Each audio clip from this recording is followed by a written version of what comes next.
লক্ষ্মীপুরে ঘরের ভেন্টিলেটর ভেঙে সৌদি প্রবাসীর বাসায় ডাকাতি করতে ঢুকে নাজমুন নাহার নামে এক নারীকে হাত পা বেঁধে শ্বাসরোধ করে হত্যার ঘটনা ঘটেছে। সোমবার ৮ই জুলাই দিবাগত রাতের কোনো এক সময় সদর উপজেলার ভবানীগঞ্জ ইউনিয়নের মিয়ারবেড়ি এলাকায় নুরু মাস্টার বাড়িতে ঘটনাটি ঘটে। নাহার বাসায় একাই ছিলেন। ঘটনার পর লক্ষ্মীপুর জেলা পুলিশের অতিরিক্ত পুলিশ সুপার সদর সার্কেল সোহেল রানা ও লক্ষ্মীপুর সদর মডেল থানার অফিসার ইনচার্জ সাইফুদ্দিন আনোয়ার ঘটনাস্থল পরিদর্শন করেন। মঙ্গলবার ৯ জুলাই ভোরে প্রতিবেশীরা ঘর থেকে বের হয়ে ওই বাসার দরজা খোলা দেখে ভিতরে প্রবেশ করে হাত পা বাঁধা মরদেহ পড়ে থাকতে দেখে। পরে প্রতিবেশীরা তার ২ মেয়ে সহ স্বজনদের খবর দেয়। স্বজনদের দাবি, ডাকাতি করতে ঢুকে নাহারকে হত্যার পর বাসায় থাকা স্বর্ণালংকার, টাকা সহ মূল্যবান জিনিসপত্র লুট করে নিয়েছে ডাকাত দল। নিহত নাজমুন নাহার মিয়ারবেড়ি এলাকার সৌদি প্রবাসী মোহাম্মদ নুরুজ্জামানের স্ত্রী।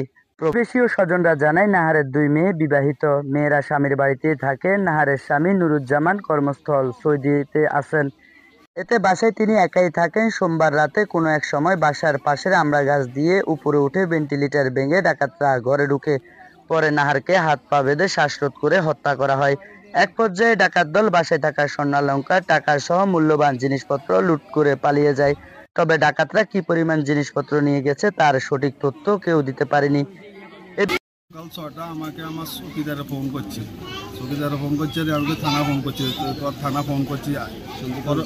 পরবর্তী দেখতেছি ওসি স্যার আইসে এবং দারোগারা ওসি স্যার আইসে। তখন আমি বাড়িতে আসলাম। দেখলাম যে আমলা গাছ আছে, আমলা গাছে দিয়ে উঠি ওই সাধু এসে ওইখান থেকে ওই ক্যান্টিনে বাঙ্গা চুরে দেখলাম। এখান থেকে ঢুকার মতো দেখছি বাঙ্গা চুরে, এ পর্যন্ত জানি।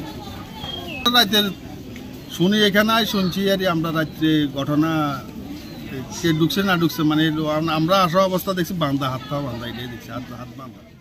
বিষয়ে লক্ষ্মীপুর জেলা পুলিশের অতিরিক্ত পুলিশ সুপার সদর সার্কেল সোহেল রানা বলেন, পুলিশ ঘটনাস্থল পরিদর্শন করেছে, লাশ উদ্ধার করে মর্গে পাঠানো হয়েছে। ময়নাতদন্ত ও সার্বিক তদন্ত করে বিস্তারিত জানানো হবে।